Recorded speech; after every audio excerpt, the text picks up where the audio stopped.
খাবারের অপেক্ষায় দেখ আমার বাইরের যে ইন্ডাকশন চুলা সেটার উপরে এসে বসে রয়েছে। মানে ও হলো জানান দিতেছে এখন যে ও আসছে খাইতে। আর কেমনে বুঝলাম আমরা ঘরে আসছি এখন। আর নতুন কয়েকটা বাচ্চা বড় হয়েছে, সেগুলা এখন খাইতে আসে।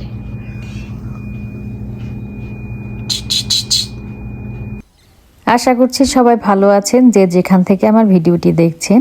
আমি আমার ছেলের সঙ্গে কথা বলছিলাম যে আর ওকে বলছিলাম যে কবুতরগুলাকে একটু খেতে দে। তো এই জন্য আজকে ওকে দিয়ে খাবার দেওয়াইলাম। ও পছন্দ করে দিতে, পাখিগুলো একদম কাছে আসে তো ওদেরও ভাল লাগে। তো খুবই মানে শিকারির মতো হয়ে গেছে এখন। টাইমলি খেতে আসে ওরা, আর এখন খেয়ে টেয়ে চলে যায়, ঘোরাঘুরি করে না তেমন একটা। তো চলুন দেখি বাইরে আমার হাজবেন্ড কি করে। তো কোনো না কোনো একটা কাজ নিয়ে তো ব্যস্ত থাকে ও সব সময়। কি করলা?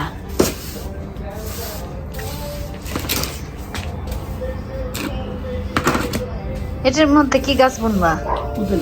পুদিনা। তো মনে করছি মাটি নাই। ওইটা কি এর মাটি নাকি টবের মাটি ছিল? এটা আজকে আনছি নিয়ে আসছো নাকি? আজকে আনছো এটা? অর্গানিক মাটি তো দাম নিছে অনেক। কি তো দাম? এইটা কি দাম? আমি বলছি এটা না, এটা আনছি, এটা দুইটা আছে। এটা তো গার্ডেন সয়েল। এই গার্ডেন সয়েল তো তুমি টবে দিতে পারবা না। এটা তো গার্ডেন সয়েল। পটিং সয়েল লাগবো। এটা কি?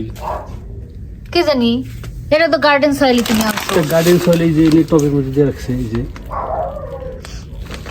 কি জানি কাজ হইব মনে হয়, আমি ঠিক জানি না। এটা অর্গানিক তো আনছো কেন? শেলফ নিলা কেন? আর শেলফটা তো বাঁকা লাগতেছে। তুমি কি ওই পাশে ভারী কিছু উঠাইছো দেখে বাঁকা লাগতেছে নাকি? এই যে এই সাইডটা তো কাঁচা লাগতেছে।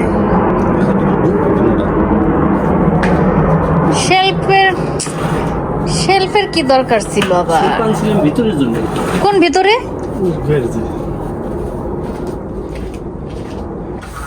আরে ম্যাট্রেস আনছো একটু তেল কাজটা হয়ে দেখে।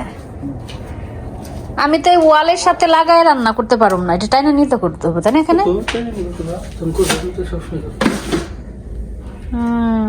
ঠিক আছে, টাইনা এখানে সরা নিতে হবে, কারণ অনেক তেল সিটি মাঝখানে নিয়ে আসলে ভালো হইব। শেলফ ভালোই, শেলফের উপরে তো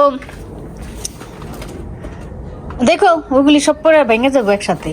নামাই নিতে বইতে ইয়ের বস্তা। হ্যাঁ ওই পাশে এখন ঠিক করতে হবে। এই পাশটা মনে হয় নামবো, এই যে এই সাইডটাতে।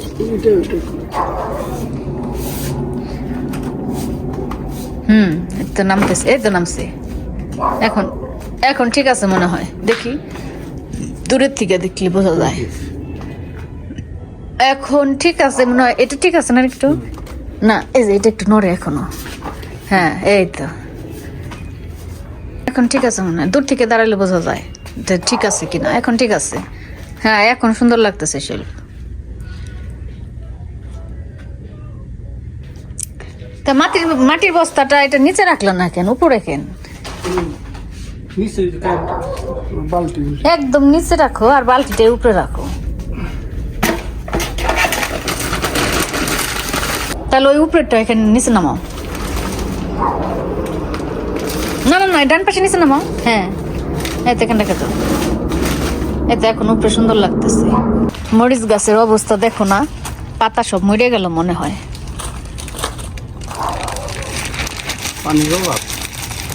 না, মাটির গোড়া অনেক ভিজা, পানির অভাব কেন?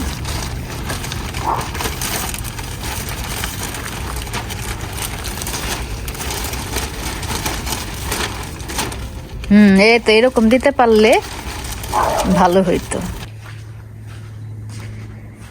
এই যে দেখাই আপনাদের যে মরিচ গাছটাকে পরে আমরা কি করলাম। এই যে মরিচ গাছটারে এরকম করে পলিথিন দিয়ে আটকায় রাখছে। এটা আরো অনেক আগে করার দরকার ছিল। মাঝখানে অনেক বেশি বৃষ্টি নামলো, শীত ছিল অনেক, ঠান্ডায় এই গাছগুলো নষ্ট হয়ে যায়। এখানে অনেকের বাসাতে এরকম করে এই যে শীতের মধ্যে গাছপালা যেগুলা টবে থাকে সেগুলা ঘরের ভেতরে নিয়ে রাখে, আর তাছাড়া এই যে বাইরে যেগুলা গাছ থাকে সেগুলার করে কি এরকম যে পলিথিন দিয়ে একটু আটকায় রাখে যাতে সরাসরি ঠান্ডা বাতাসটা না লাগে। একটা মরিচ দেখা যায় পাকছে, তো এই কাজটারও আগে করার দরকার ছিল, অনেক বেশি দেরি হয়ে গেছে করাটা। আসলে পেছনে বাগানে গেলে বা প্রকৃতি দেখলে কিন্তু খুবই ভালো লাগে, আমার মনটা ভালো হয়ে যায়। যে দোয়েল পাখি চলে আসছে, আর এখন একটু ঠান্ডা ঠান্ডা তো সব পশু পাখি কেমন জানে আঁকড়ে থাকে, তো মনে হচ্ছিল পাখিটারও খুব শীত লাগছে। আমি ক্যামেরা বন্দি না করে থাকতে পারলাম না, আমার কাছে খুব ভালো লাগছিল পাখিটা দেখতে।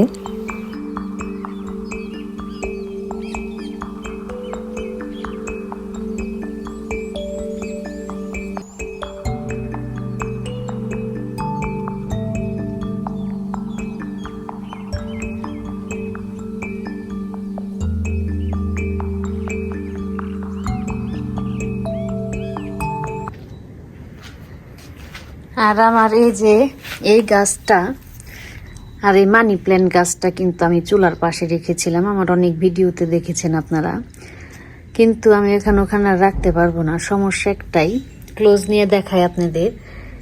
এই যে বোঝা যাবে না অবশ্য, গাছের পাতাগুলো তেল চুপচুপে হয়ে গেছে। তেল যখন ওই যে রান্না টান্না করছি না, তখন গাছের এই পাতার মধ্যে তেল গিয়ে আটকে গেছে। কি অবস্থাটা তাহলে চিন্তা করেন, কি পরিমাণ তেল আমাদের ঘরের মধ্যে দিয়ে উড়ে। এই দুইটা গাছের পাতাই ক্লিনও করি নাই, কোনো তেলও মাখি নাই, ওই চুলার পাশে এরকম হয়ে গেছে। তো এখন ভাবছি যে আর চুলার পাশে রাখা যাবে না, মানে মনটা একদম নষ্ট হয়ে গেছে। বিকেলের আকাশটা কিন্তু বেশ সুন্দর ছিল, ভাবলাম যে একটু ভিডিও করে রাখি, খুবই সুন্দর লাগছিল দেখতে। তো আমার বোন বাংলাদেশ থেকে কি কি খাবার আনলো আপনাদের সাথে একটু শেয়ার করি, চলুন দেখি। তো আমাদের সবারই পছন্দের খাবারগুলো এনেছে। তো ভিডিওটা কেমন লাগলো অবশ্যই জানাবেন, ভালো লাগলে অবশ্যই লাইক করবেন। দেখা হবে অন্য কোনো ভিডিওতে অন্য কোনো সময়। এটা হচ্ছে আমেত্তি, তো 1 কেজি আমেত্তি এনেছে। আমরা বলেছিলাম যে অল্পই আনতে, আবার জায়গা হওয়ার ব্যাপার আছে। তো আমার ছেলে আমার হাজবেন্ড খুবই পছন্দ করে আমেত্তি, তো এই জন্য এই আমেত্তিগুলা। আর এই যে এগুলা হচ্ছে সৌদি আরবের ক্যান্ডি। আমার আব্বা যখন সৌদি আরবে চাকরি করতেন, তো তখন এই ক্যান্ডিগুলি অনেক আনতো। তো এটার 1 নাম্বারটা না, এটা ডুপ্লিকেটটা, মানে অন্য একটা কোম্পানির। তো ওইটা আর একটা যেটা আমার সবসময় আনতো, সেটার এই ক্যান্ডির যে প্যাকেটটা, এটার গায়ের কালারটা ছিল কাঁচা হলুদ, পাকা হলুদ, আর এটা কাঁচা হলুদ। টেস্ট প্রায় মোটামুটি কাছাকাছি, কিন্তু ওইটা বেশি সুস্বাদু ছিল। আমার আব্বা যখনই বাংলাদেশে আসতো তখন এই ক্যান্ডিগুলি নিয়ে আসতেন। আর এটা হচ্ছে পিঠা, অনেকেই তো জানেন এটা হলো ফুল পিঠা। এটা আমার চাচাতো ভাইয়ের বউ, আমাদের ভাবি, ও পাঠিয়েছে। ওরে অনেক ধন্যবাদ। ও এখন একটু অসুস্থ, সবাই ওর জন্য দোয়া করবেন, ও যেন ঠিক হয়ে যায় তাড়াতাড়ি। তো এই পিঠাগুলিতে অনেক মচমচে, খেতে ভালো। আপনারা অনেকেই জানেন এই পিঠাগুলা, নকশি পিঠা। আর এটা হচ্ছে তালের কি পিঠা, তালের এই কলাপাতা পিঠা। তালের সাথে চালের গুঁড়ি আর হলো গুড় মিশিয়ে তারপরে কলা পাতার উপরে এরকম করে দিয়ে যে ভাজতে হয়, সিদ্ধর মতো আর কি ভাজা, খোলার মধ্যে দিয়ে ঢেকে রাখতে হয়। তারপরে যখন পাতাটা পোড়া পোড়া হয় তখন এটা উঠায় নিয়ে আসতে হয়। এটা আমার বেশি তো ভালো লাগে না, আমার বোনের অনেক পছন্দ। ও বলে কি অনেকগুলা নিয়ে আসছি, তোরে কিছু দেই, তোর ভাল লাগলে খাইস, না খেলে না খাইস। তো এরকম আর কি ব্যাপারটা। আমাদের বাসায় তেমন কেউ পছন্দ করে না, তো আমার জন্য কিছুটা রেখে গেছে। আর এটা হলো পেয়ারা সন্দেশ, মানিকগঞ্জের পেয়ারা সন্দেশ। যারা মানিকগঞ্জের লোক তারা অবশ্যই চিনবেন। অন্যান্য জেলাতেও হয়তো বা পেয়ারা সন্দেশ পাওয়া যায়, খুবই মজাদার, দুধের ছানার থেকে তৈরি। তো এটার প্যাকেট সহই আছে মলিনা গ্র্যান্ড সুইট, মানিকগঞ্জের মলিনার দোকান থেকে। আর এই আমেত্তিও কিন্তু মলিনাথ থেকে আনা, মানিকগঞ্জের। তো এই আর কি, প্যাকেটটা দিয়ে ঝোল পড়ছিল দেখে আমি ফেলে দিয়ে বক্সে ঢুকে রাখছি। তো এই আমার বোন আসছে, তো এই সব খাবার টাবার নিয়ে আসছে।